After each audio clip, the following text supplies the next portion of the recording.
A 3 is all that's good and right. Why must my 3 keep out of sight, beneath a vicious square root sign? I wish instead I were a 9, for 9 could thwart this evil trick with just some quick arithmetic. I know I'll never see the sun as 1.7321.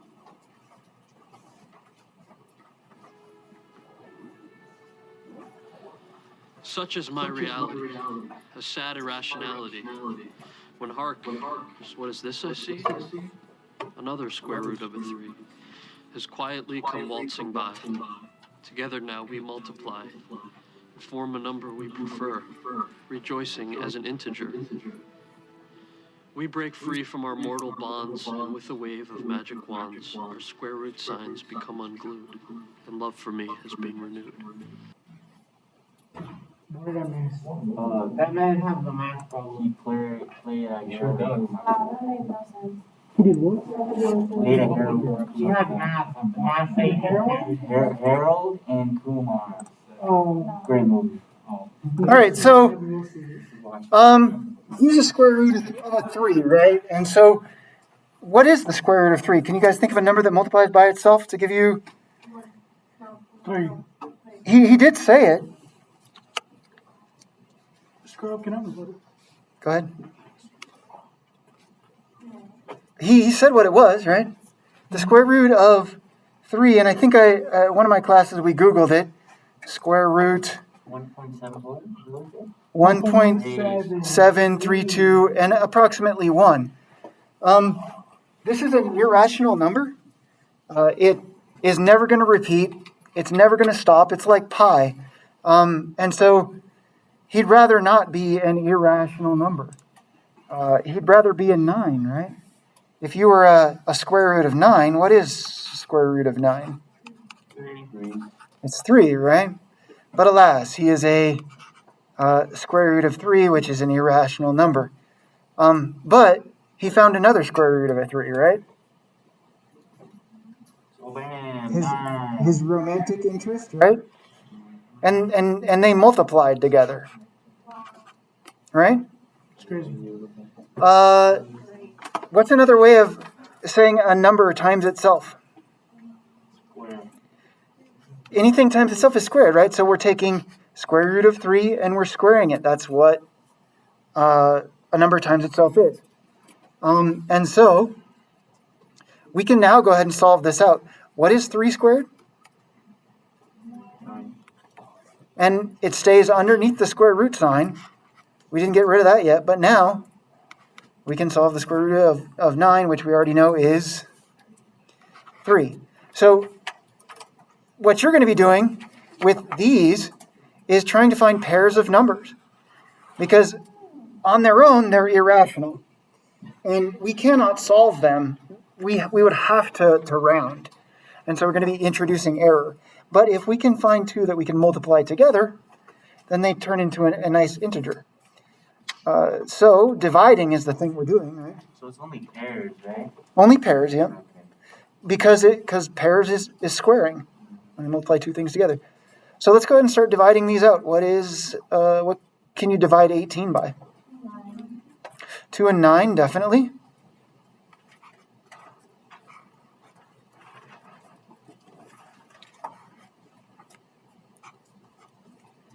And anything that you can divide 30 by?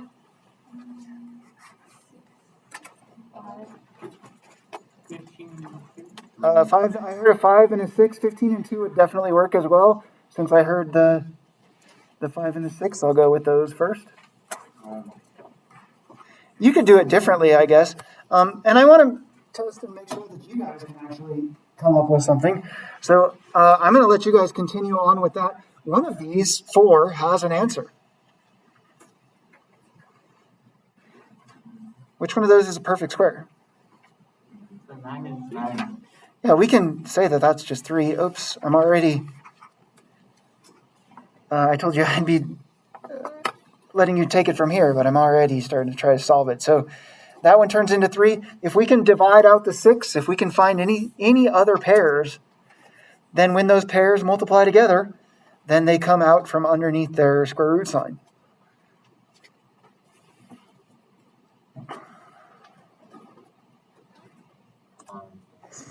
Sure. The second page, second out of 24, it says fix it number 1 up at the top. You're going to click on the box that's right below the equation that they give you. We're going to deal with that equation in a bit, but first you're going to type in this y equals that whole jumble of letters. So let me find mine. And you're going to click right below. So when you click below there, it lets you type in another equation. Oh, no way. And you're going to type in that equation, y equals. And then a whole bunch of letters, no numbers. So we're going to say a times b. You can, to get the times button, you can either click on this little keyboard down here, and you can say times, or on your actual keyboard, you can type Shift 8. It gives you the asterisk. And that's the closest thing on your keyboard that you have to multiplication, so it signifies multiplication. Times b, and then how do you get an exponent? The caret top, so that's, yeah, exactly, Shift 6, or in this keyboard thing over here, the A to the B, shift it so that you're up there in the exponent. Give yourself a parentheses and x minus c.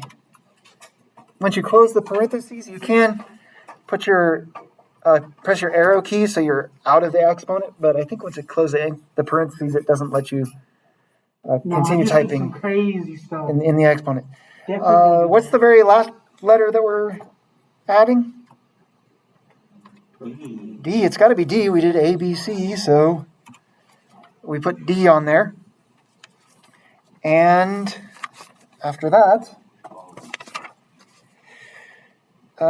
we do step 4. What's step 4 on your notes tell you to do?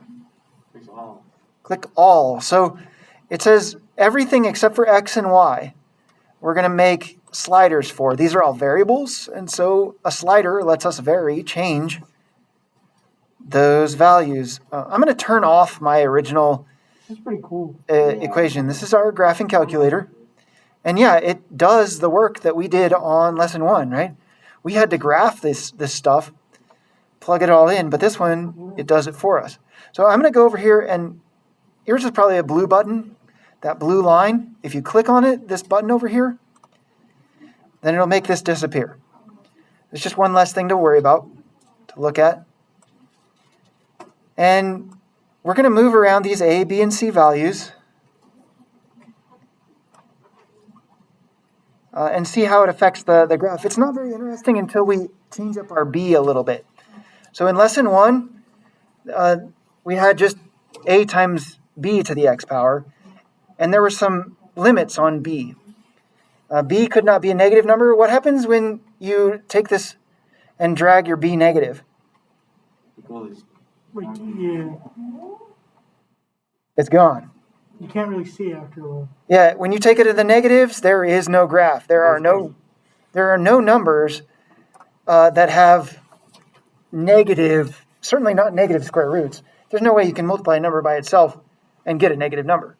Either you start with a positive or you start with a negative. Either way, multiply them together gives you a positive. So we want to get rid of all of the negatives over here. So what step 7 is telling you to do is to click on either the little 10 or the little negative 10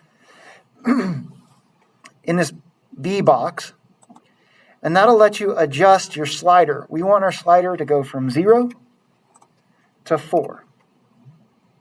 Press enter, and now when you slide back and forth, it never goes negative. Oh, no way. When it goes to 0, it cuts off half of your graph, but for the most part, we have a nice L-shaped curve that bounces all over the place. So you can play with the other sliders. Our C value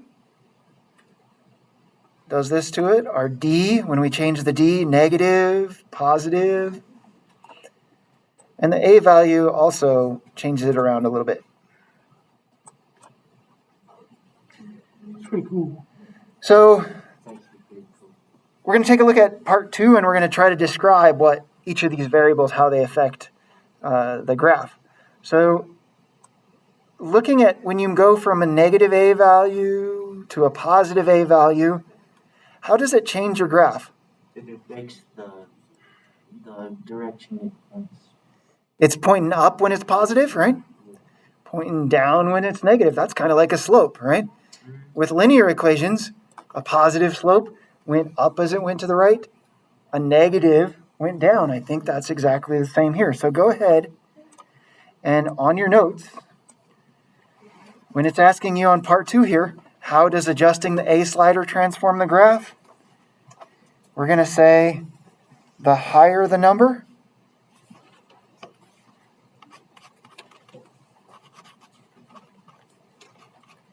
higher number equals steeper slope.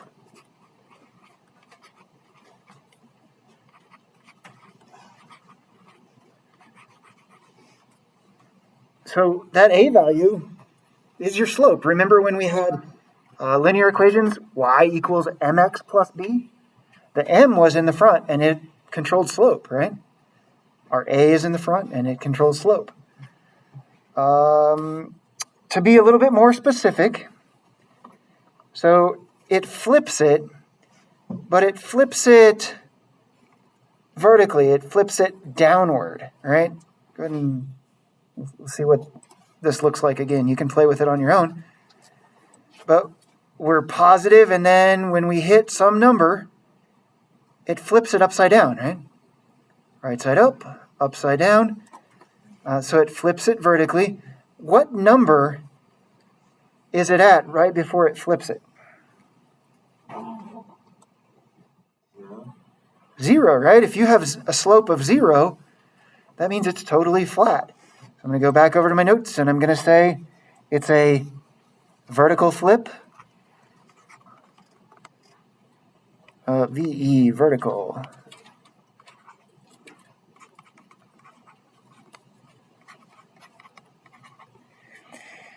And specifically, when it's less than 0,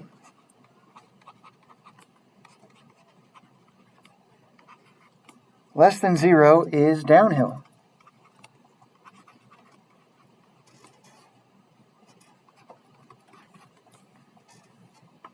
Which, that's just the way it was with linear equations. All of our negative numbers went downhill. All of our less than 0 negatives go downhill. So that takes care of the A slider. Let's go ahead and go back and take a look at the B slider. I'm going to move this around so it's a little bit interesting. Kind of a regular curved L or J shape. And I'm going to move this around.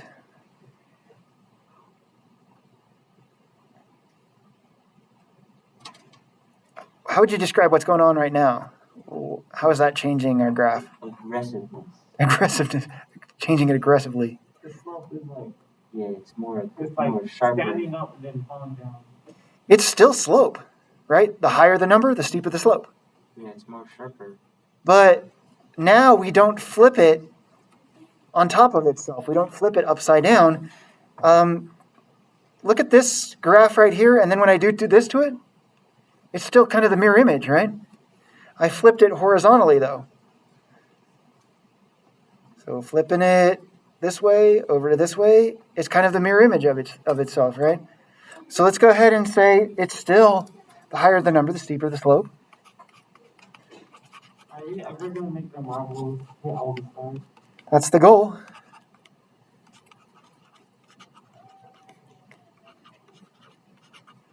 And this is a slope. The only difference now, well, there's two differences actually, but one of the differences is it's a horizontal flip.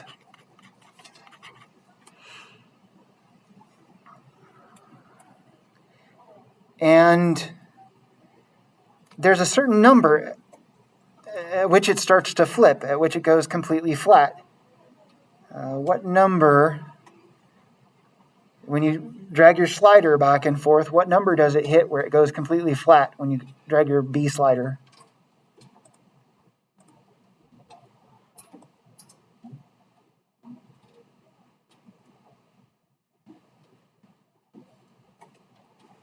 What number?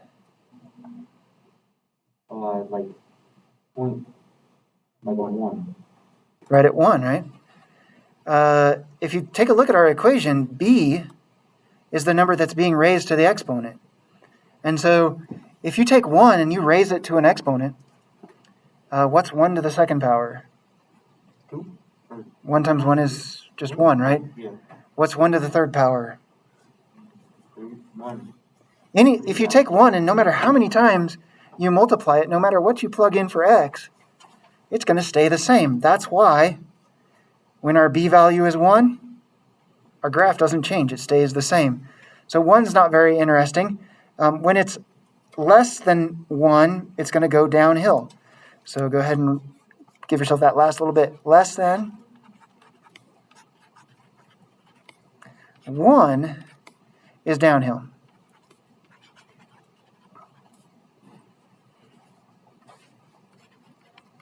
So these are the important numbers for A and B, 0 and 1. They're going to change if it's on one side of 0 or on the other side of it. It's going to change the direction of your slope. And of course, changing how high the number is going to change how steep it is. At the very end here, it asks, is this a translation or a dilation? When we were doing linear equations, we would call changing the position one of those, and we would call changing the shape the other one. I think the dilation was changing the shape. And so we were changing the shape on this one, right? It was steeper or flatter. And so these are both dilations. The translation is just changing the position. The shape stays the same, but we're changing the position. So let's look at the last two variables, C and D. Go over to your slider. And we're going to change this back B to something interesting. And we're going to drag C back and forth. What happens as we change our C variable? It's getting longer. The slope changes. The slope's not changing. It changes in x value. The position changes, right? The x values, it moves back and forth. So let's go ahead and say for C when we change the C variable, that we have a shift. We shift right or left, right?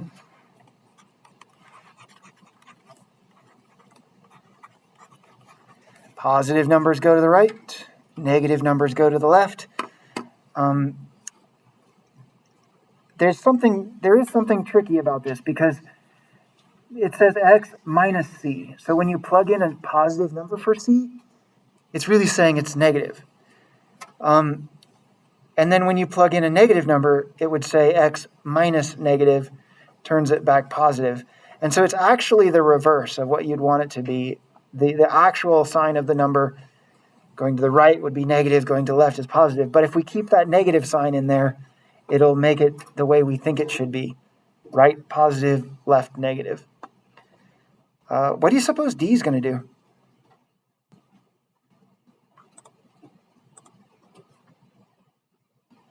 Kind of moves it. Well, you're dragging it, right? It does move it, right? It moves it up and down, right? The higher the number, the higher up. Negative numbers, lower numbers are down, right? So the last thing we want to fill in our notes is that our D variable shifts up or down.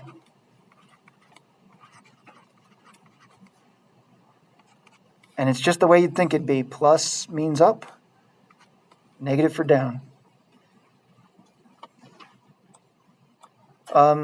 When we change these things around, are we translating or dilating our function? Then, We're changing the shape? no.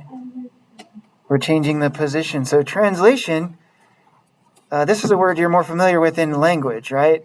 You can translate from one language to the other. When you make a translation, the meaning stays the same, right? The shape stays the same. You just translate it into a different language, a different position.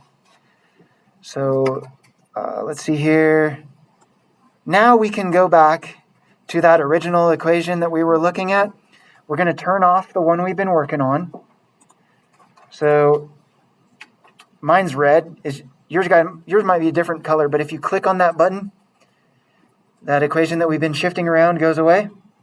And let's go ahead and click back on the one that they gave us. And now we're going to change one of these numbers. The notes tell you which number. Which number should we change, the 2 or the 5? It says change the 5, right? We could change the 2. I think that would change the slope. But apparently we like the slope the way it is.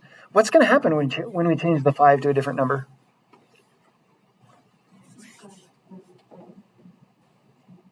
It is. Let's see how it does that. What number do you want to put in instead of the 5? 6. We'll try 6. It just barely moved, didn't it? You guys see how it moved? 10 would be a bigger change, right? And so it's moving along the x-axis, right? X controls side to side. And hopefully this is easy enough to remember because the number right next to the x, if it's next to the x, it controls side to side. So if we launch it, no luck. We hit 1 star.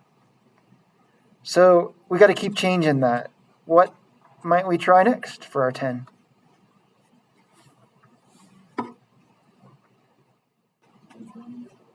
Seven? 18? Which one was it? I heard one of the teens. We'll go with 17. Yes. 18? 18 it is. Give it a try. And make sure you're following along, doing it on yours. It's a very slow marble slide. But we seem to have success. One of the other classes we tried to plug in 20, and it was just way too slow. Because by the time you get here, it's really flat, right? Hopefully pretty soon. So we got that one taken care of. And we can go to the next page. This is just reminding you that if, as you're going along, and you adjust it, and you want to just put it back to the way it was, that if you click on this little gear here, and then click reset, it'll just reset it for you. You can also click the undo button as you go along. So let's go ahead and get onto page 4. And part 4 on your notes gives us a little bit of instruction of what we should do there. Again, we need to change 2 numbers. We got 3 numbers there. The 7 is what will eventually change. But I'm going to skip to step 2 here. Step 2 on the very back of your notes, the very bottom, says we're going to put a little 0 in front of the x. And then we're going to put another alligator mouth. This is a greater than sign, so we're going to want it to be exactly the same, another greater than sign. You have those either on your keyboard down here or your physical keyboard just above the space bar on the right-hand side. What happened when I put that 0 in there? I'm going to get rid of it. Delete. You guys see what happened? So this part is the regular equation. I think it doesn't have an A, but it has a B and a D value. And then these brackets, curly brackets behind it, if we want to limit our line, then we put the curly brackets behind it. This inequality says that 0 is greater than x, and that x is greater than -7. Another way of saying that is that 7 is between 0 and, x is between 0 and 7, -7. And sure enough, here's our x values. All of our line is between 0 and -7. You can launch it and kind of things bounce off of that. So 0 is not a very good number. What could we change 0 back, or what could we change this to? Like 4 or 7? I heard a 7. We can go, 7 takes it all the way back there. Or 4. 4 also, you can't see where it stops. Either of those work. If we launch it, it collects it, and it spits it out that way. Is it going to spit it out far enough, I wonder? So there's two things we need to change, right? We need to make this longer, and we also need to raise it up. Which one do you want to do first? Okay, raise it. So now we're not going to be looking at our curly brackets at all. We're going to be looking in here.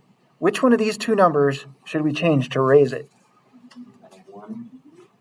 Right, that number at the very end. That's our D value. What do you want to change your 1 to? 4. Yeah. Then you What happened there? We made the number bigger. Why did it go down? it's negative 4. Negative. So let's make it plus, right? Then you Andy. Let's see what happens, though. Andy, you forgot. Nah. It's small. Where's I fail? All right, so what should we change it to? Probably like 3. Better?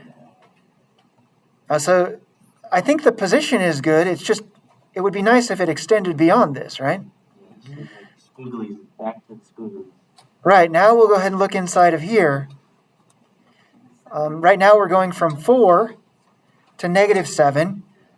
Staying at 4 is fine, but what do you want to change your negative 7 to? 148. 100 and, 300. oh, 300. 348.